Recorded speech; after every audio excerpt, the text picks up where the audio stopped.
Hi, I'm Tony Deering, and welcome to Lesson 1 on the pathway to better brain health. To save the brain, let's start with the heart. Neurologists sometimes refer to dementia and heart disease as twin pathologies. They share many of the same risk factors, which is why doctors will often say what's good for the heart is good for the brain. An example of that is smoking. The percentage of American adults who smoke is at an all-time low. Only about 15% of adults smoke, compared to 42% in 1965.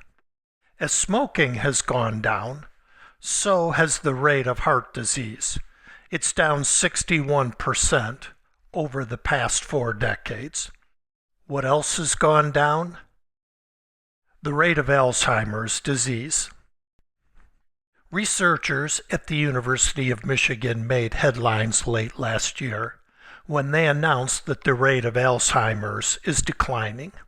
In part, they said, that's because Americans are exercising more, eating better, and smoking less. Dr. Kenneth Lange, co-author of the study, said, even without a cure for Alzheimer's disease or a new medication, there are things we can do socially and medically and behaviorally that can significantly reduce the risk. So yes, absolutely, healthy choices can protect us from cognitive decline, and let's get right to the heart of that issue. We know what's good for our heart. It's pretty straightforward, actually. Rule number 1, no smoking. If you've never smoked or have quit, good for you. That's one less risk to worry about. If you're a smoker, a diagnosis of MCI can be a big motivation to quit.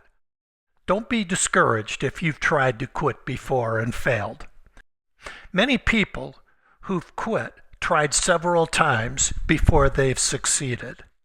I've included resources below that can help you. The next rule of heart health is know your numbers.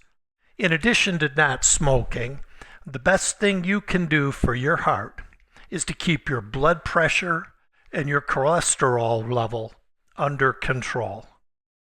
The National Institute of Health estimates that 1 out of every 3 Americans, that's some 70 million people, are experiencing hypertension, and only half of them have it under control. Hypertension is defined as a blood pressure reading of 140/90. You probably know how dangerous high blood pressure can be for your heart. You need to understand the threat it presents to your brain as well. Dr. Walter Koroshetz, director of the National Institute of Neurological Disorders, was asked, what is the single best thing we can do to prevent dementia? His answer was, with what we now know, controlling hypertension is at the top of the list. Like high blood pressure, having a high cholesterol level is considered a risk factor for dementia. Having a total cholesterol level below 200 is considered most desirable. Both hypertension and high cholesterol are treatable through better health habits, exercise, and medication your doctor may choose to prescribe. Lower them, and you're lowering your risk of cognitive decline. Next on the list of great threats to the heart is diabetes. The link between diabetes and heart disease is clear.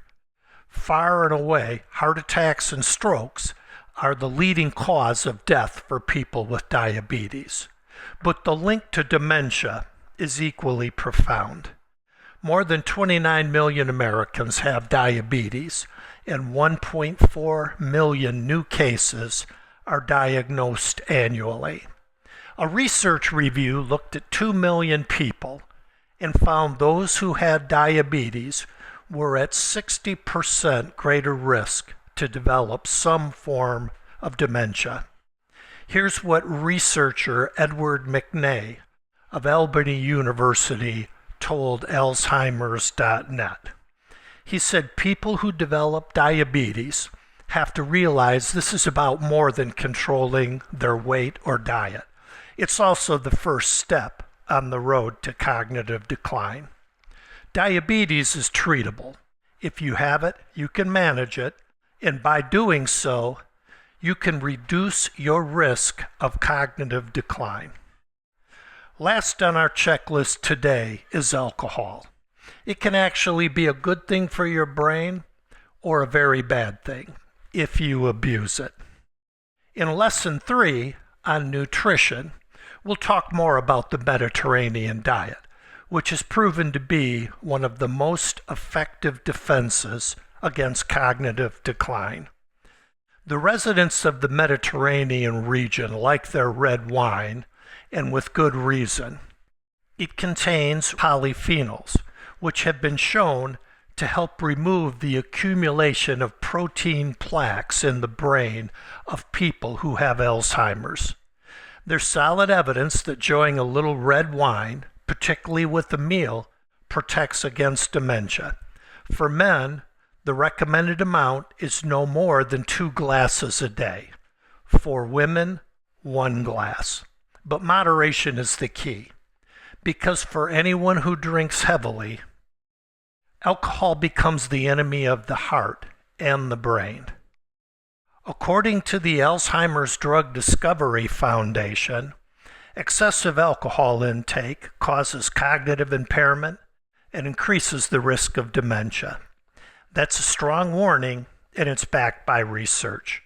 One large study of 7,000 seniors found those who had 2.5 drinks daily experienced memory loss 6 years sooner than those who drank moderately.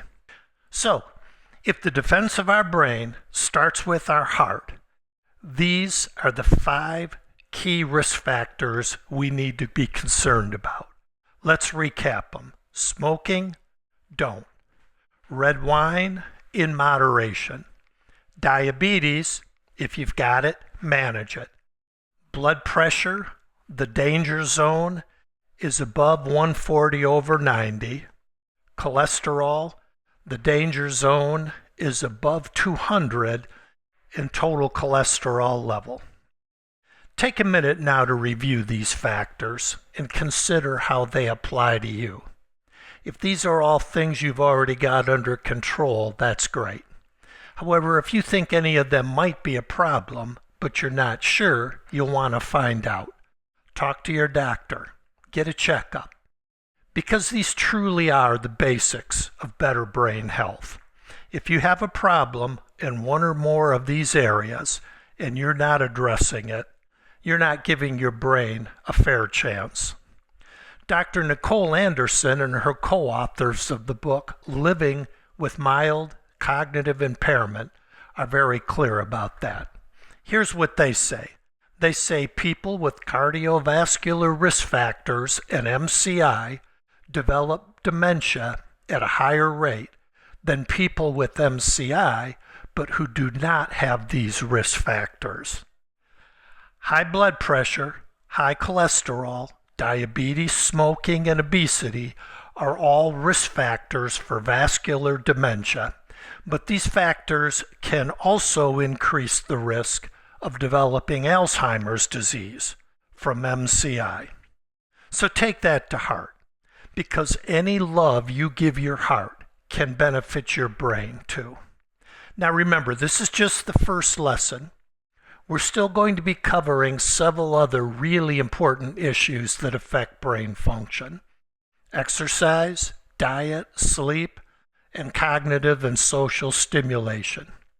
As you progress through these lessons, you'll get a fuller picture of possible threats to your brain and proven steps you can take to protect your cognition. And then we'll talk about how you can take charge of your brain health and make changes in your life that give you a fighting chance to slow the decline of your mind.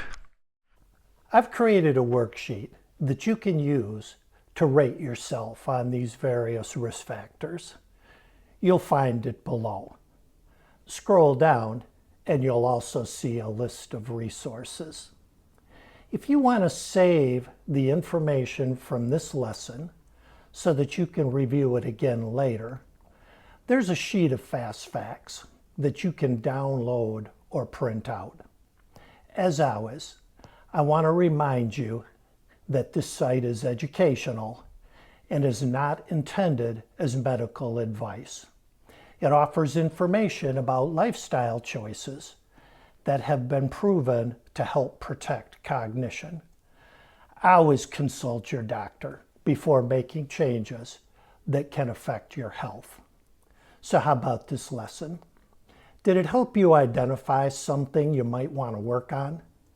Is there anything that you want to know more about? Leave a comment or question in the comment field below or send me an email. If you know someone else who might benefit from this lesson, please forward it to them. And when you're ready, I invite you to continue on to lesson 2. I'll see you there.